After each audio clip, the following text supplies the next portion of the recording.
কি ব্যাপার? আপনার এত বড় সাহস, আপনি আমার গার্লফ্রেন্ডকে কিস করেন? কে আপনি? হ্যাঁ তাই তো, হুট করে আপনি সে একটা মেয়ের কিস করলেন, কারণটা কি? আসলেই ভাই, আপনারা বিষয়টা যেমন ভাবে নিচ্ছেন, বিষয়টা তেমন কিছু না। আমার বাইরে ফ্রেন্ড সার্কেলটা বসে আছে, আমার ফ্রেন্ড সার্কেলটা আমার সাথে বাজি ধরছিল, যদি আমি এই আপুটাকে কিস করতে পারি তাহলে তারা আমাকে 10,000 টাকা দিবে। তাই বলে আপনি আমার গার্লফ্রেন্ডকে কিস করবেন, তাও আবার আমার সামনে? এটা কোনো কথা বললেন আপনি? না, সেটাও ঠিক আছে ভাই, আপনার কথা। এখন এই বিষয়টা নিয়ে যদি আপনি ঝামেলা করেন তাহলে কিন্তু আপনাদের ইজ্জত নিয়ে টানাটানি বাঁধবে। তার থেকে ভালো আমি যে 10,000 টাকা পাইছি ওখান থেকে 5,000 টাকা আপনি নেন। আপনি কি মগের মুলুক পাইছেন? একজনের হবু স্ত্রীকে কিস করবেন আর আপনি টাকা দিয়ে শ্বাস করবেন? এটা কোন ধরনের কথা? আরে ভাই, ঠিক আছে, আমিও ঝামেলা বাড়াতে চাই না, যেহেতু কিছুদিন পরে ওর সাথে আমার বিয়ে। দেন, আপনি 5,000 টাকা দেন। কি বলো তুমি? আমার সম্মানের দাম কি তোমার কাছে 5,000 টাকা? তুমি কি ভুলে গেছো যে আর কিছুদিন পরে আমি তোমার ঘরের বউ হতে যাচ্ছি? আসলে ভাই আমি বুঝতে পারছি আপু, আপনার মনে হয় 5,000 টাকায় কম হয়ে যাচ্ছে। ভাইয়া, আমি 10,000 টাকা দিয়ে যে বাজিটা ধরছি, আমি পুরোপুরি 10,000 টাকা আপনাদেরকে দিচ্ছি, কিন্তু আমার একটা ছোট্ট শর্ত আছে। শর্ত? কি শর্ত? আমি আপনার হবু স্ত্রীর সাথে 5টা মিনিট আলাদা কথা বলতে চাই। আলাদা? রিফাত, 5 মিনিট কথা বলতে দে, কথা বলে তুই 10,000 টাকা পাচ্ছিস। আচ্ছা ঠিক আছে, 5 মিনিটই কিন্তু। হ্যাঁ, কি ব্যাপার? তুমি মাত্র 10,000 টাকার জন্য আমাকে অন্য একটা ছেলের সঙ্গে কথা বলতে দিচ্ছ? আরে 5 মিনিটই তো। থাকো তুমি, তোমার এখানে আর থাকবো না। আরে তাজিলা, তাজিলা, আপু যাবেন না, আমার কথাটা শুনে যান। আপু প্লিজ আমার কথাটা একটু শুনে যান। আপু শোনেন,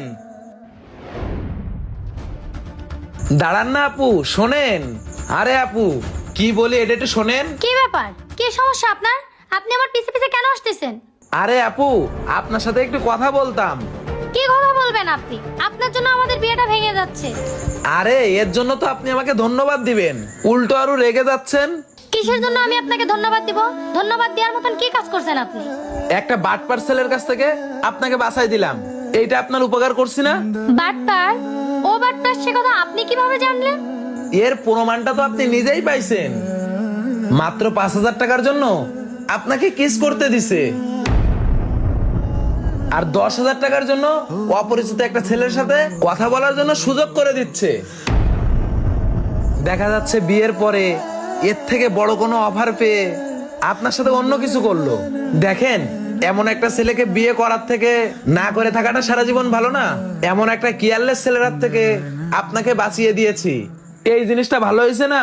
দেখেন, আপনাকে হেল্প করার আমার কোনো ইচ্ছাই ছিল না, আর আপনাকে আমি ওইভাবে চিনিও না। আপনার ক্লোজ বান্ধবী আপনার কথা আমাকে বলছে, আর আপনার এই ক্লোজ বান্ধবী আমার ছোট বোন। আমার ছোট বোন ওই ছেলেটাকে মেলা আগের থেকেই চিনে। ওই ছেলেটার স্বভাব চরিত্র ভালো না। আমার বোন বলল যে আমার বান্ধবীটাকে একটু হেল্প কর। আমার বোনের কথা শুনে আমি আপনাকে হেল্প করতে আসছি। আমার বোন বিয়ের পর থেকে ফ্যামিলির বাইরে কারোর সাথে যোগাযোগ করতে পারে না, তাই এসে আমি আপনাকে ছাড়াই দিলাম। তাছাড়া আপনি কাকে বিয়ে করবেন বা না করবেন সেটা আপনার একান্ত বিষয়। ঠিক আছে, দেখেন এখন আপনি কাকে বিয়ে করবেন, করেন আপনার পছন্দের ছেলেকে বিয়ে। শোনেন শোনেন শোনেন, এক্সকিউজ মি। যে ছেলের সামান্য টাকার লোভে পড়ে নিজের প্রিয়জনকে ভুলে যায়, সেই ছেলের কাছে আপনি কিভাবে মৃত্যুর আগ পর্যন্ত নিরাপত্তা আশা করেন? তাই প্রত্যেকটা মানুষের কাছে আমার একটাই মেসেজ থাকবে, জীবনে আর যাই করেন না কেন, অন্তত লোভী মানুষের সাথে সম্পর্ক করবেন না।